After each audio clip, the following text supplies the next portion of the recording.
Well, more speculation has been raised on the reasons for NATO's intervention in Libya. And as RT's Laura Emmett reports, the organisation may have been trying to prevent Gaddafi from burying the American buck.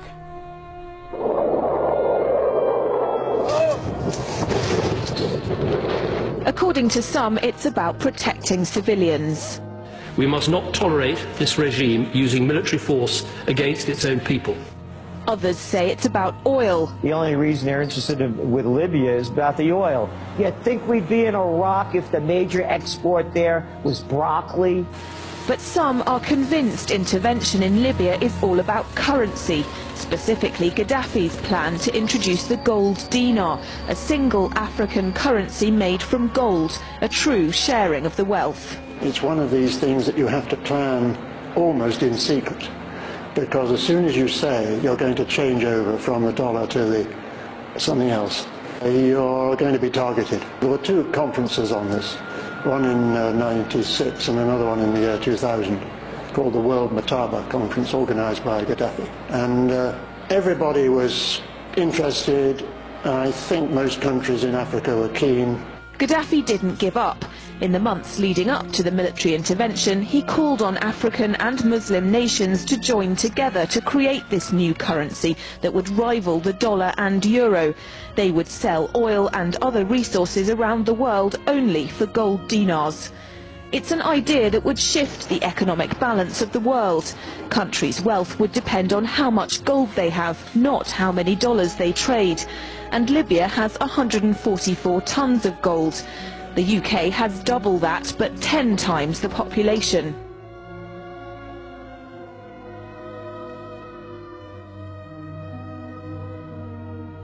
But I do have one question. During the crisis, or any time that you're aware of, has the Federal Reserve or Treasury participated in any gold swaps arrangements? The Federal Reserve does not own any gold at all. We have not owned gold since 1934.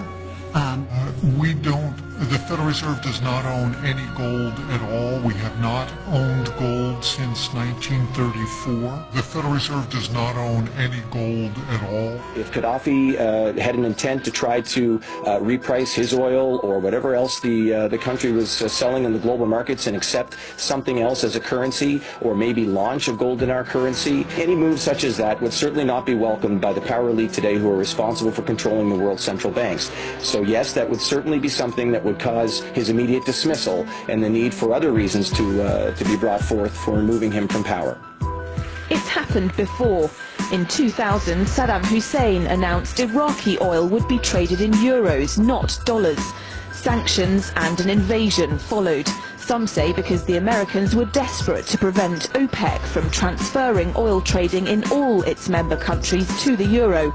The UK's gold is kept here in a secure vault somewhere in the depths of the Bank of England. As in most developed countries, there's not enough to go around. But that's not the case in places like Libya and many of the Gulf states. A gold dinar would have given oil-rich African and Middle Eastern countries the power to turn around to their energy-hungry customers and say, sorry, the price has gone up and we want gold. Some say the US and its NATO allies literally couldn't afford to let that happen. Laura Emmett, RT, London. President Obama unequivocally putting Muammar Gaddafi on hold in a phone call to German Chancellor Angela Merkel. The president said Gaddafi was using mass violence as his only means of staying in power, that Gaddafi had lost legitimacy, and for the first time that Gaddafi should leave now. And late last night, the White House rolled out new sanctions against Libya, blocking bank accounts and freezing the assets of Gaddafi, his regime, and Senior and his children.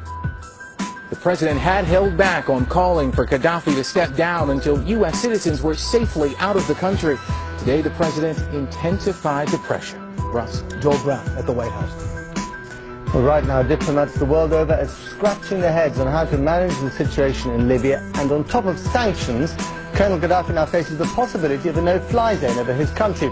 British Prime Minister David Cameron said he would work with his allies on preparations for such a plan and would not rule out the use of military assets. At the same time, the United States is also repositioning its naval and air forces around Libya. The BBC's diplomatic correspondent James Robbins is following that part of the story.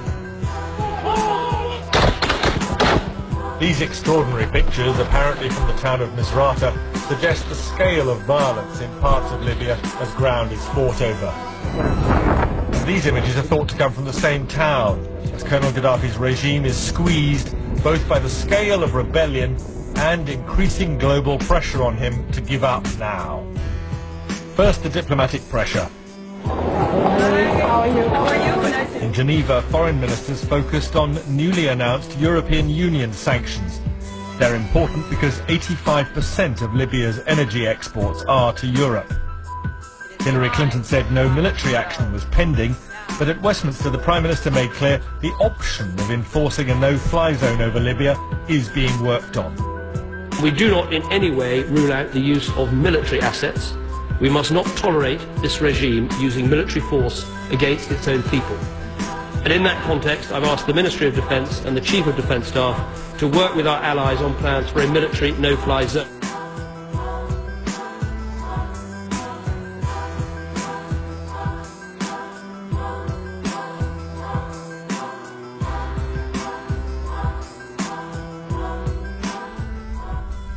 Imagine what the world would be like with him in power. The idea is to try to help change the Middle East. Now look, part of the reason we went into Iraq was the main reason we went into Iraq at the time was we thought he had weapons of mass destruction. Turns out he didn't, but he had the capacity to make weapons of mass destruction. But I also talked about the human suffering in Iraq, and I also talked the need to advance a freedom agenda. And so my answer to your question is that imagine a world in which Saddam Hussein was there, stirring up even more trouble in a part of the world that had so much resentment, so much hatred, that people came and killed 3,000 of our citizens. You know, I've heard this theory about, everything was just fine until we arrived, and then, kind of stir up the hornet's nest theory. It just doesn't hold water as far as I'm concerned. The terrorists attacked us and killed 3,000 of our citizens before we started the freedom agenda in the Middle East. They were... What did Iraq have to do with what? The attack on the World Trade Center. Nothing, except for it's part of, and nobody's ever suggested in this administration that Saddam Hussein ordered the attack. We must not tolerate this regime using military force against its own people. And in that context, I've asked the Ministry of Defence and the Chief of Defence Staff to work with our allies on plans for a military no-fly zone. But reviving an Iraq-style no-fly zone and imposing it over Libya would take time. Huge questions have to be answered first. Under whose authority would it be imposed? The UN has so far ruled out backing military action in this crisis. NATO is only in the very early stages of considering it. But financial pressure on the Gaddafi regime will build, slowly but steadily. It's now estimated that 80% of Libya's oil fields are in rebel hands. Over time, Colonel Gaddafi will run out of cash. It's fundamentally important. There really is nothing else in the economy apart from oil, which is why I think that the international oil companies will be invited back by the next regime when it takes over. The greatest pressure on Colonel Gaddafi is internal, from his own people. He's lost large parts of his country to the rebellion, with the east of the country fully in opposition hands. Libya's second city, Benghazi, was the first to fall. There's been fierce fighting at Misrata, particularly to control the airbase. There are towns outside Tripoli which remain in the hands of Gaddafi loyalists, including Sirte, Colonel Gaddafi's birthplace. But the focus is still on the capital itself. Tripoli is home to around 1.7 million people out of a total population of 6.4 million. And it's still the command centre for up to an estimated 10,000 armed forces thought to be loyal to Gaddafi. Libya's Colonel Muammar Gaddafi has warned that his people will fight back if world powers try to enforce a no-fly zone over the country's skies. Gaddafi told Turkey's TRT channel that the West only wanted to take action so it could seize control of Libyan oil. He also claimed that if he stepped down, it would leave a power vacuum to be filled by Al-Qaeda. We are the ones preventing Al-Qaeda from taking control, he said. They would drag the whole region into chaos.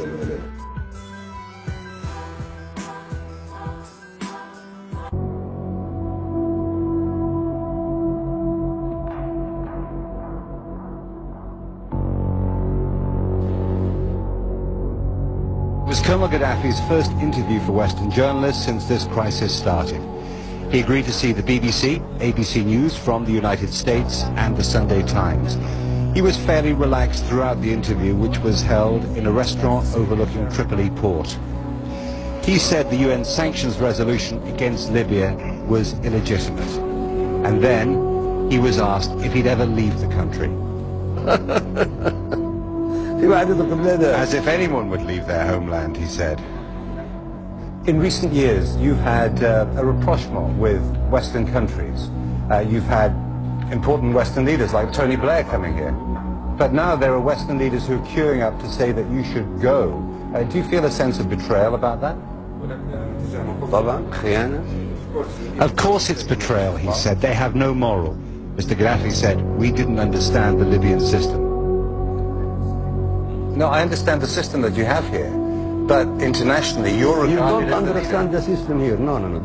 Don't say I understand. You don't understand.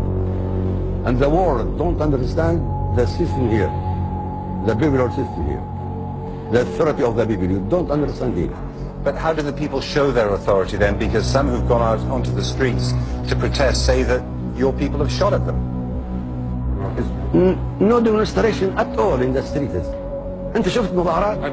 Did you see demonstrations? Yes, I have, yes. Where? I saw some today. I saw some in Zawiya. Yesterday I saw demonstrations. Are they supporting us? No, they're not supporting They us. are not against us. Some were against you and some were for No, no one against us. Against me for what? Because I am not president. They love me, all my people with me. They love me all. They will die to protect me, my people. If you say they do love you, then why are they capturing Benghazi and they say they're against you there? Why are they in... It is Qaeda, not my people. It is Qaeda. Qaeda, yes. They came from outside. So they're the people pulling down the posters and putting up the flag of the king? It's Al-Qaeda, he said. They went into military bases and seized arms, and they're terrorizing the people. The people who had the weapons were youngsters. They're starting to lay down their weapons now as the drugs Al-Qaeda gave them wear off.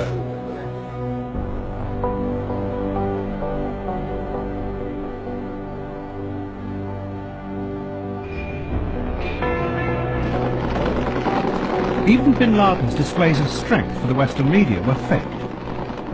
The fighters in this video had been hired for the day and told to bring their own weapons. For beyond his own small group, bin Laden had no formal organization, until the Americans invented one for him. The picture Al-Fadl drew for the Americans of bin Laden was of an all-powerful figure at the head of a large terrorist network that had an organized hierarchy of control. He also said that bin Laden had given this network a name, Al-Qaeda. It was a dramatic and powerful picture of bin Laden, but it bore little relationship to the truth. The reality was that bin Laden and Ayman Zawahiri had become the focus of a loose association of disillusioned Islamist militants who were attracted by the new strategy. There is also no evidence that bin Laden used the term Al-Qaeda to refer to the name of a group until after September the 11th, when he realized that this was the term the Americans had given him. Anti-Gaddafi rebels freed a prison in Tripoli. Today, CNN has learned that among those liberated, inmates are hundreds of men who are believed to be supporters of Al-Qaeda. They're now on the loose. The man who uncovered this story is CNN terrorism analyst Paul Cruikshank. He has been to that prison in the past, joins us live from London. Paul, give us details on just who is now free in Libya. Well, what we're hearing, Drew, is that up to 600 prisoners from this prison are believed to be pro-Al-Qaeda militants, people who were imprisoned there by Gaddafi, who've been there for several years, people who were imprisoned at the height of the Iraqi insurgency. Many of these individuals, we understand, actually tried to go to Iraq. Some of them came back from Iraq after fighting against American troops there. So there are rather large concerns at the moment about who these individuals are and what they may do in the future.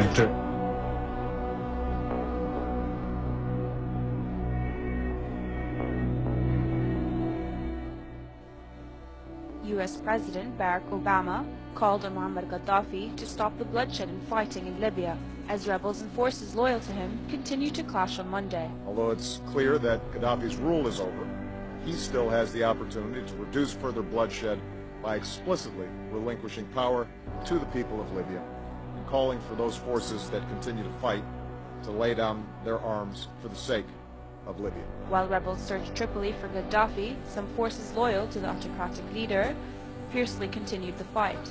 Obama said the United States would be prepared to offer Libya support and provide humanitarian aid to the wounded. I've directed my team to be in close contact with NATO as well as the United Nations to determine other steps that we can take. To deal with the humanitarian impact, we're working to ensure that critical supplies reach those in need, particularly those who've been wounded. The U.S. President said his country will continue to be involved in the multinational effort and supports NATO's mission in the ouster of Gaddafi. We're working to ensure that critical supplies reach those in need. Now, how could all these people get such a weapon in such good condition? The rifle is not and has never been adopted by the Libyan army. Usually Libyan soldiers run around with old Kalashnikovs, like this one. This means that the rebels could not get all of those FN, FAL rifles from military storage points. And they certainly couldn't buy them in a store. So the question is, where did they get them from? And even more importantly, how could they get the enormous amounts of ammo needed for the rifles when Gaddafi didn't have them? Libya's cash-starved rebels got a much-needed boost. Nations here signing off on promises of more than $1 billion of aid. But it's not just money the rebels want from the international community. We are asking countries to recognize the Transitional National Council as the legitimate and sole representative of the Libyan people. As you can see, these are U.S. machine guns chambered for NATO rounds. And again, they're absolutely brand new, right out of the box. Normally machine guns don't come with their own instructors to teach you how to use them. Libya's cash-starved rebels got a much-needed boost. Nations here signing off on promises of more than $1 billion of aid. But then again, machine guns alone don't win a revolution. You need something with some real firepower. And well, here's something. This is an MP-ADS, Man-Portable Air Defense System. Each one of these costs big money on the black market and requires a qualified professional to maintain them. And so that's why we can see an instructor here. The guy teaching the Libyans to manage this high-tech device sure doesn't look like one of them, does he? And here we can see a joker running around with a U.S. Army pistol and a NATO Kevlar combat helmet. Now, how could he get all this? From Gaddafi's military storage? Come on. Okay, this crate is American and brand new. I think you can realize that by now. Well, we can see a lot of brand new NATO weapons. Foreign instructors, American ammo, new uniforms and equipment, and a suspiciously large amount of non-Libyan mugs. Do you know what this looks like? You're absolutely right. It definitely looks like a well-organized coup from abroad. The foreign managers have brought the people, provided the brand new weapons, instructors, and equipment, all to the young people in Libya. Naive young people who work for free drugs, dope, and just a rush of being a revolutionary. Nobody even knows who the rebels represent. And there's good evidence that the Al-Qaeda is there. So we may be delivering Al-Qaeda another prize. They'll be in Libya. They weren't there before. And also, the Al-Qaeda is in Iraq now. So these unintended consequences of our foreign policy are so overwhelming. Logic tells us that we shouldn't be dealing with our foreign policy in this manner. We should be dealing for national security in defense of our country and not pretending that we can pick the dictators around the world. It's been very unsuccessful, and American people are waking up to this. Nobody even knows who the rebels represent. And there's good evidence that the Al-Qaeda is there. So we may be delivering Al-Qaeda another prize. They'll be in Libya. They weren't there before. Promises of the Great Society have been shot down on the battlefield of Vietnam, making the poor white and Negro bear the heaviest burdens both at the front and at home. All the civil rights leaders, for various reasons, refuse or can't take a stand or have to go along with the administration. That's their business. But I must say tonight that I know that justice is indivisible. Injustice anywhere is a threat to justice everywhere. We've got some difficult days ahead. But it really doesn't matter with me now, because I've been to the mountaintop.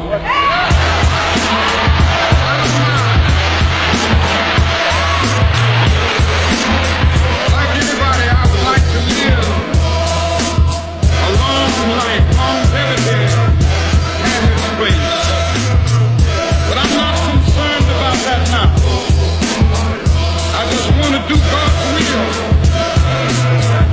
And He's allowed me to go up to the mountain.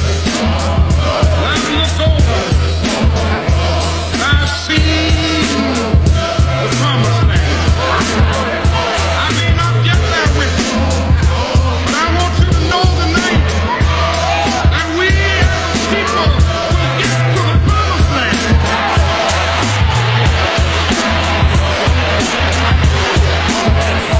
So I'm happy tonight. I'm not worried about anything. I'm not fearing anything. Mine eyes have seen the glory of the Lord.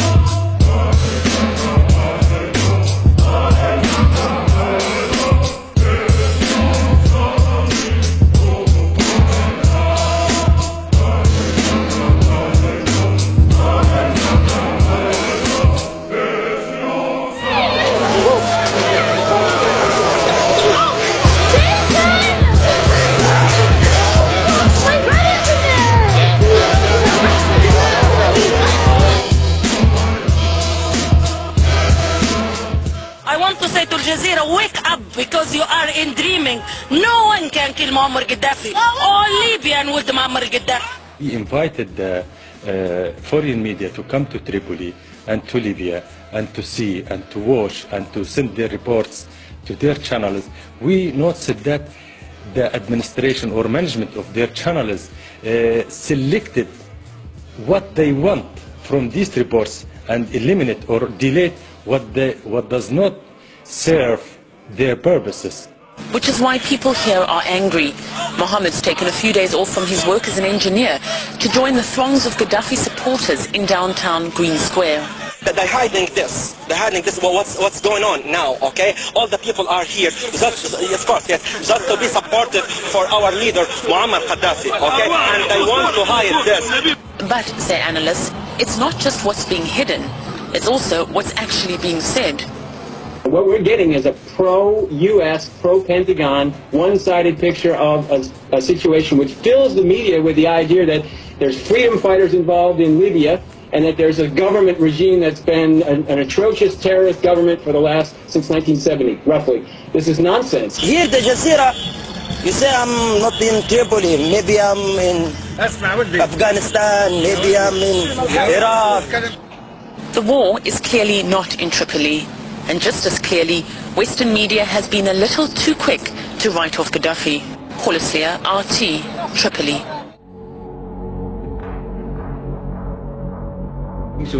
The coalition said destroying Gaddafi was not their goal. Then why bomb his palaces? Now some officials have claimed that eliminating him was in fact their goal. Who gave them that right? Did he have a fair trial? Returning to the no-fly zone, the bombings are destroying the country's entire infrastructure. When the so-called civilized world uses all its military power against a small country destroying what's been created by generations, I don't know if that's good.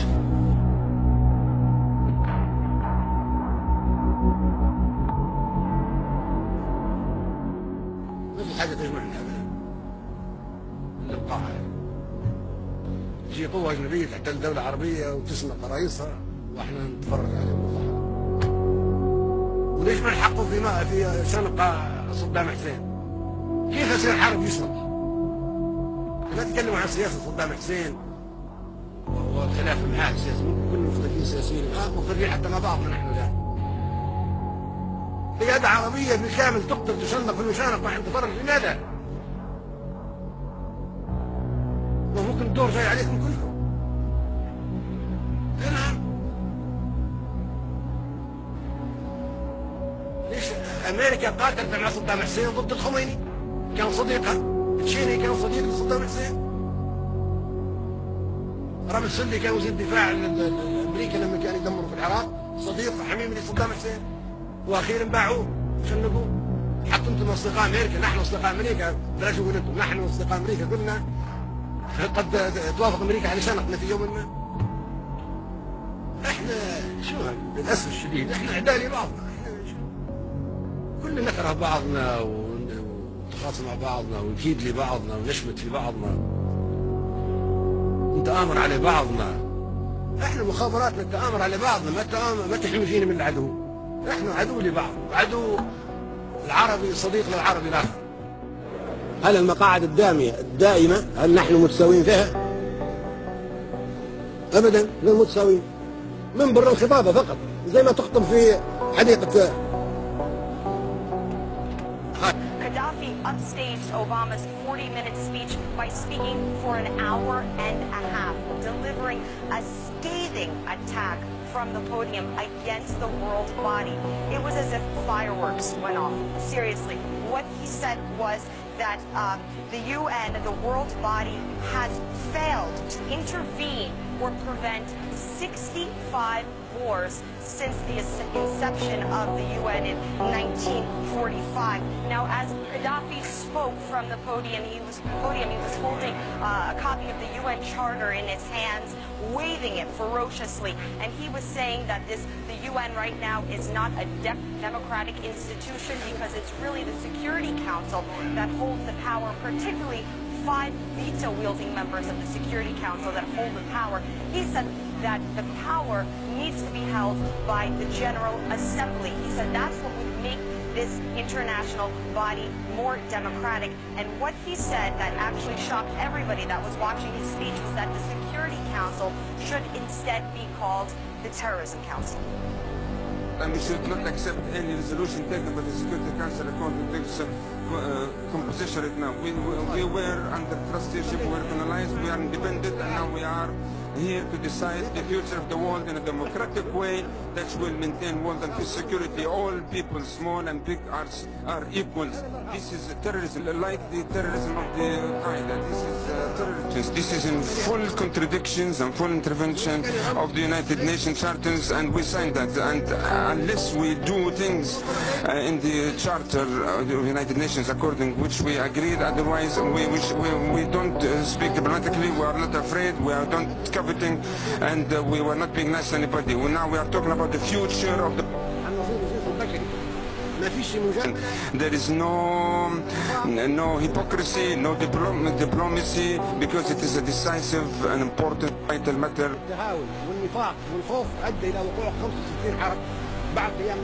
Of understanding and hypocrisy created to 65 wars after the establishment of the United Nations. For 41 years in charge and in control, apart from a few royals, Muammar Gaddafi held power longer than anyone else, anywhere else. Even in the last few days, his country facing attacks from an international alliance, he was full of bravado, full of content for those who sought to end what he saw as a glorious rule to be hailed forever. If Tripoli was to burn, like Baghdad did, why would you allow for this to happen? How can you let Tripoli, which was beautiful and safe, how can you allow for it to be a place of destruction and be set alight? This should not happen. This must not happen. And joining us to talk more about the CIA's possible role in Libya from Washington, former CIA counterterrorism analyst Michael Scheuer. Michael, thanks for being with us this morning. You're welcome. So there are reports out, again, that the CIA is on the ground in Libya, contacting and vetting the rebels. Is this setting the stage to arm them? I don't think there's any other possible reason for it. And the president clearly has sent the agency in to find out who he is supporting and to see what kind of material, human material, we would have to work with if the president decided to arm and train these people over the longer term. Yeah, and you're concerned about this prospect. You think it could become another Taliban situation for the U.S. What, in your mind, is the worst-case scenario here? Well, Libya has been very strong in sending young men or having its young men go overseas to fight in Islamic insurgencies in the Balkans, in Chechnya, Afghanistan, especially Iraq, when the height of the fighting was there. Those that don't get killed, of course, go home. And I think the core of the resistance, whatever little military ability they have, is probably made up by people elsewhere we would call mujahideen. And so it's a dicey proposition to be getting involved with this. I'm not sure that the opposition, if it takes power, is going to be much better than was Gaddafi. But that's why you need to have the CIA, I presume, in there vetting, as we said, who are these people, who are the elements that are funding them or supporting them, who are the politically the most palatable and the least palatable among them. The White House saying that no decision has been made. I have a question for you as a CIA veteran, I guess. I mean, the fact that we even know about this, is that unusual? I mean, should we just assume that the CIA in this sort of a situation would, of course, be in there on the ground? What's the alternative if we don't arm the rebels and they're clearly outmanned and outgunned by Gaddafi's forces? What's the better solution here? The better solution was, as Mr. Paul said, never go at all. This was none of our business. But I think what we're seeing is the string is playing out. We threatened Gaddafi and that didn't work. There was an arms embargo and an economic embargo. That didn't work. There was a UN resolution and that didn't work. Aerial bombing has continued and has impact, but it hasn't defeated him. Now we're at the stage where we're going to apparently try to train and arm the resistance. That takes a long time. I don't know if we have that time against Gaddafi. What we're seeing is the president putting himself into a corner where his only option is ground troops. But that's something that is not something that no one says that they want to do in this administration. I mean, they simply don't want to do that. They want. Well, they don't. Well, the choice may come down to admitting that it was a mistake and being defeated in the sense that Gaddafi survives, or putting ground troops in. Nations are a lot like people. They don't like admitting to mistakes, and maybe they don't want to put them in. But when it comes down to looking defeat in the face, I wonder. In the Muslim world, this is Americans killing Muslims again, and it looks like it's for oil. He said, I just got this down from upstairs, meaning the Secretary of Defense's office today, and he said, this is a memo that describes how we're going to take out 7 countries in 5 years, starting with Iraq and then Syria, Lebanon, Libya, Somalia, Sudan, and finishing off Iran. You must remember, dear people of America, that whenever government wants you to think and act in a certain way that would bring justification to an action that they are already planning to make, they must make the person that they hate a boogeyman. يعني يجاوبون على السؤال اللي حاير، لماذا العراق؟ شو السبب له؟ بن لادن عراقي، ما عراقي، اللي يضربوا نيويورك عراقيين، ما هم عراقيين. اللي يضربوا البنتاغون عراقيين، ما هم عراقيين. في أسلحة دمار شامل عند العراق، ما عنده. Saddam has perfected the game of cheat and retreat and is very skilled in the art of denial and deception. This is a regime that has already used poison gas to murder thousands of its own citizens on Saddam Hussein's orders. This is a man who has attacked his neighbors twice, who represses his own people. He used chemical weapons both against the Kurds and against the Iranians during the 1980s. Who is continuing to develop weapons of mass destruction. He's launched ballistic missiles against 4 of his neighbors over the years. Who's tried to assassinate a former American president. This is a man of great evil. يد عربية بالكامل تقتل تصنف في المشانق عند فرج، لماذا؟ يمكن الدور جاي عليكم كلكم. نعم. ليش امريكا قاتلت مع صدام حسين ضد الخميني؟ كان صديقها. تشيني كان صديق لصدام حسين. رامز سلي كان وزير الدفاع الامريكي لما كان يدمروا في العراق، صديق حميم لصدام حسين. واخيرا باعوه وشنقوه. حتى انتم اصدقاء امريكا، نحن اصدقاء امريكا، بلاش اقول انتم، نحن اصدقاء امريكا كلنا قد توافق امريكا على شنقنا في يوم. Saddam Hussein is a homicidal dictator who is addicted to weapons of mass destruction. Intelligence sources indicate that Saddam Hussein has ordered that scientists who cooperate with UN inspectors in disarming Iraq will be killed along with their families. The charter states that we, in the preamble, I mean, that we are, that we shall not resort to the military force unless it is a common interest. 65 wars broke out after the establishment of the United Nations and after the establishment of the Security Council, and after this establishment, 65, and the victims are millions more than the victims of the Second World War. Are these wars and the aggressions and the force that was used, the power in the 65 was in the interest of the common interest of all of us? No, it was in the interest of one country or 3 countries or 4 countries or 1 country. What the CIA does is go into a country and move among the people that are dissatisfied to stimulate a revolt against a leader that they don't like because they want regime change. It will be anti-West there again if the West's hand is seen to be meddling. And there are already indications of that. Look at the British having sent an SAS team and MI6 agents into Libya. David Cameron has been accused by some people within the government of trying to orchestrate regime change across the Arab world. Is this something that you agree with? Of course. With France? Of course. It's very obvious. It's very obvious. Has Gaddafi used the oil money to build Libya? Yes. Did Gaddafi use oil money and discover water under the Sahara Desert and brought that water to the surface and brought water from Benghazi all the way to the border almost of Tunisia? Did he impose farming in the desert so that they could feed their own people? Yes. Are there billions of dollars that he's spending building homes, building apartments for his people? Yes.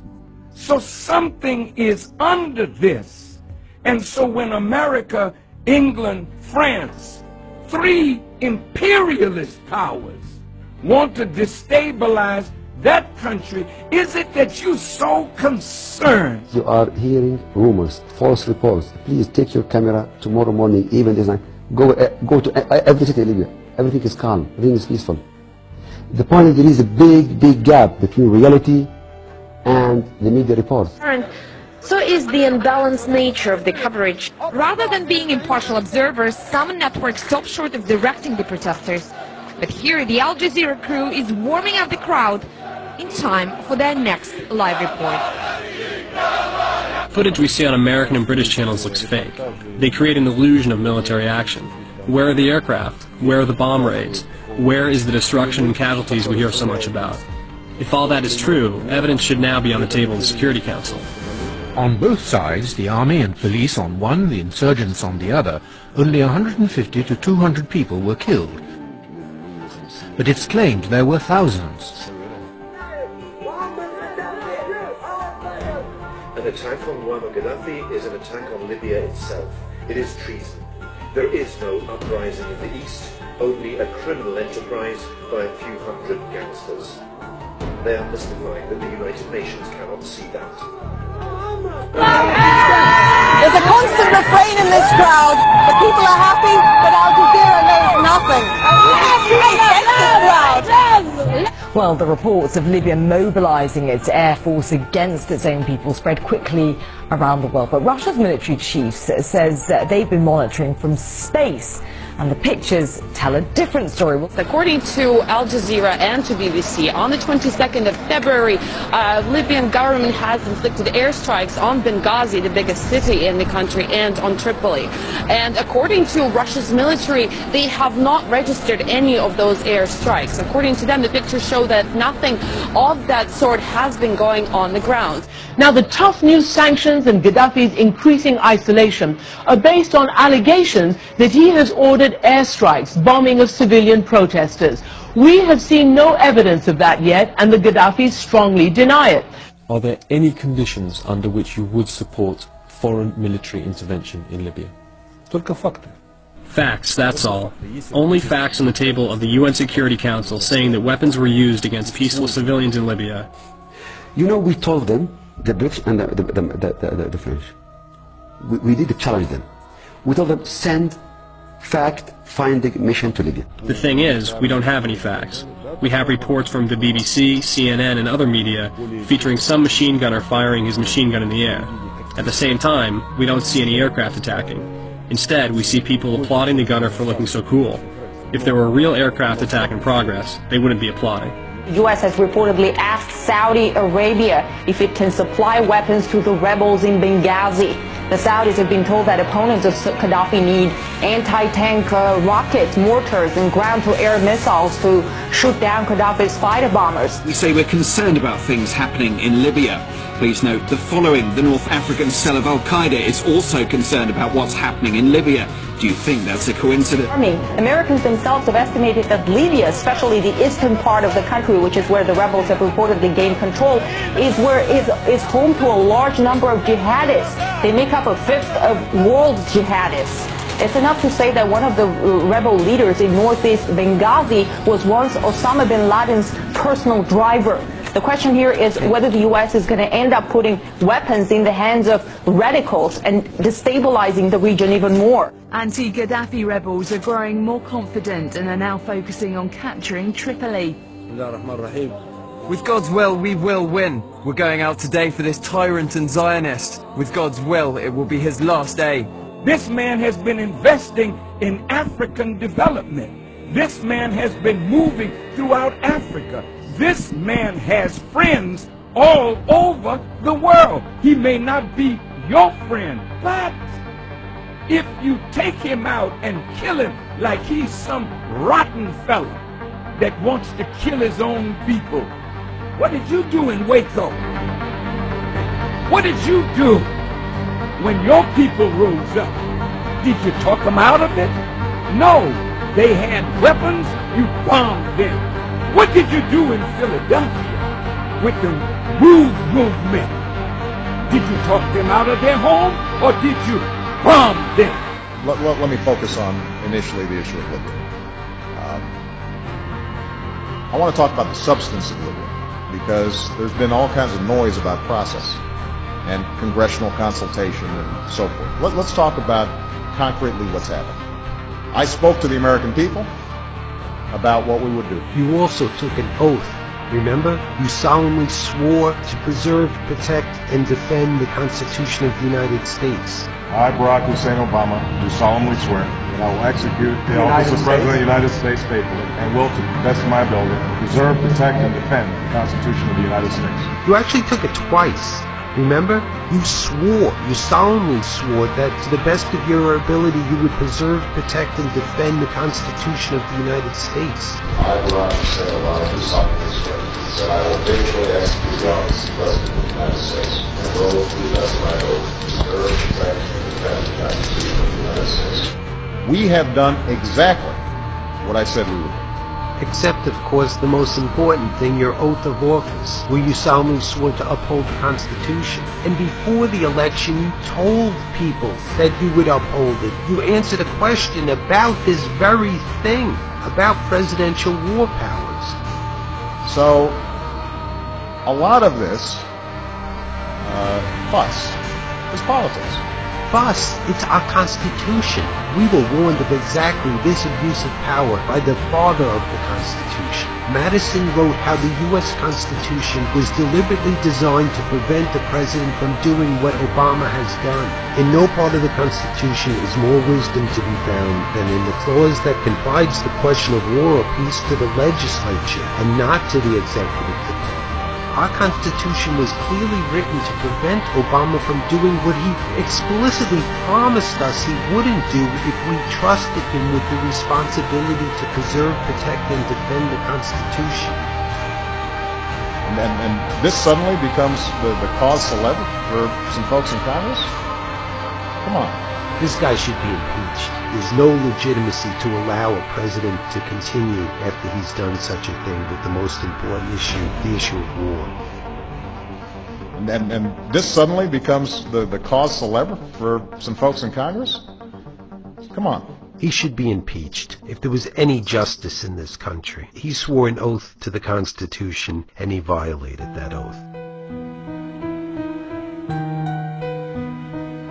You hear eerie echoes of the run-up to the war in Iraq in the way the president and the vice president talk about Iran. Well, George Bush and Dick Cheney must hear, loud and clear, from the American people and the Congress, you do not have our support and you do not have our authorization to launch another war.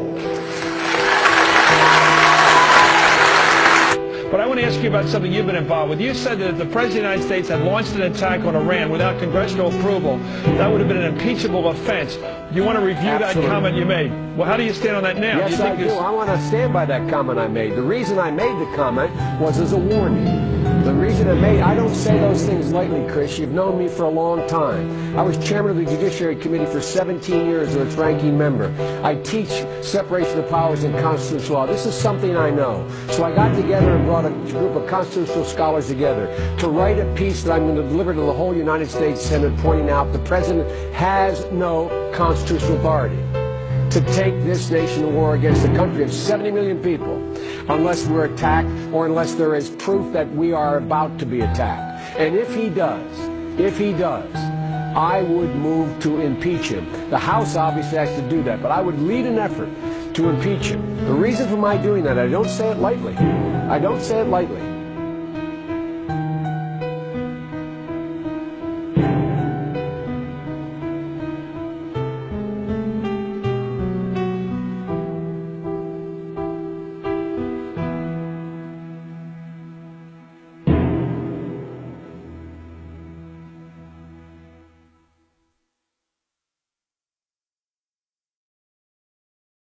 Just leave us alone. Well, I'm not going to leave you alone. I want you to get mad. I don't want you to protest. I don't want you to riot. I don't want you to write to your congressman because I wouldn't know what to tell you to write. I don't know what to do about the depression and the inflation and the Russians and the crime in the street. All I know is that first, you've got to get mad. You've got to say, I'm a human being. God damn it. My life has value. So, I want you to get up now. I want all of you to get up out of your chairs. I want you to get up right now and go to the window, open it, and stick your head out and yell, I'm as mad as hell, and I'm not going to take this anymore!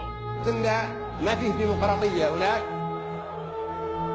بل هناك دكتاتورية لا تختلف أصلا عن دكتاتورية هتلر أو نابليون أو موسوليني أو جنكيز خان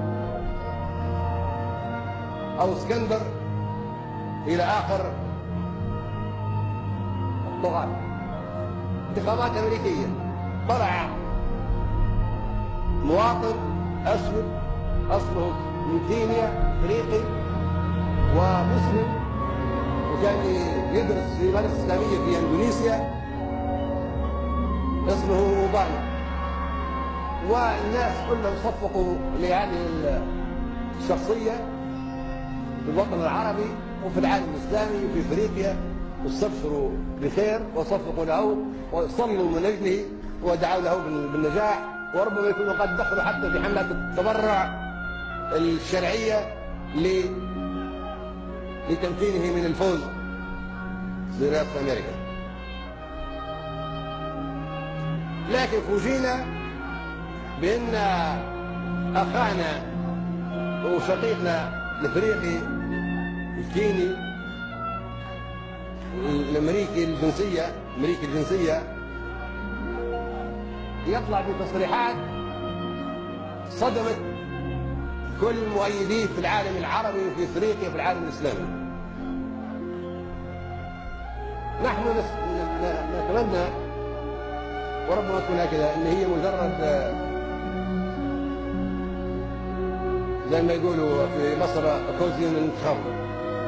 هذه مناسبة انتخابية، إن كذبة انتخابية. بس تعرفوا مهزلة الانتخابات إن الواحد يكذب على الناس لكي يعطوه أصواتها، وبعد يأتي التطبيق وينجح يقولون له أنت وعدت بكذا بكذا، يقول لا هذه دعاية انتخابية. شوفوا هذه الديمقراطية. لا هذه دعاية انتخابية، لكنها مفروض نضحك عليكم باخذ أصواتكم. إن شاء الله هي تكون هكذا مجرد دعاية انتخابية. لكن كونك هو يقول ان القدس ساعملها عاصمه الى الابد للاسرائيليين، هذا يدل على انه هو ان اخانا اوباما يدخل السياسه الدوليه وهو مطلع على ملف الصراع في الشرق الاوسط.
like waves make an ocean on and on.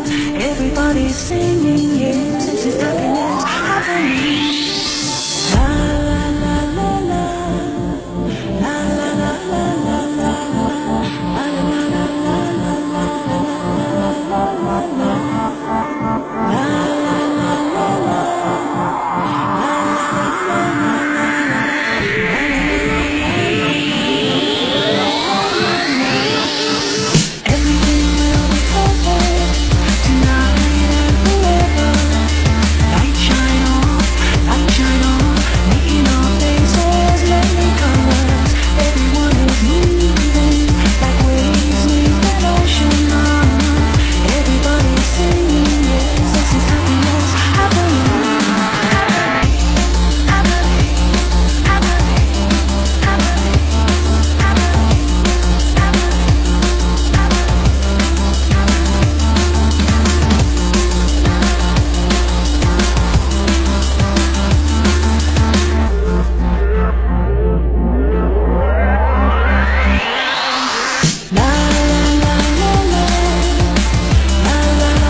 Everything will be perfect, will be perfect, will be perfect, will be perfect.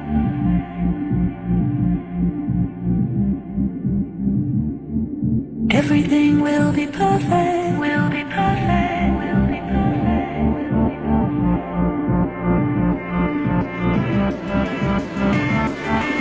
Everything will be perfect tonight and forever. Light shine off, light shine on, making our faces many colors. Everyone is moving.